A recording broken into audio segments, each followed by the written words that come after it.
Welcome to HYPERSTOCK.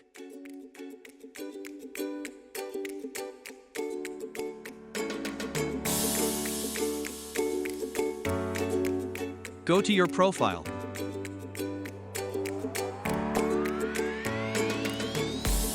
Tap on HYPERSTOCK settings. From here, you can set your default location. Let's set this to Canada.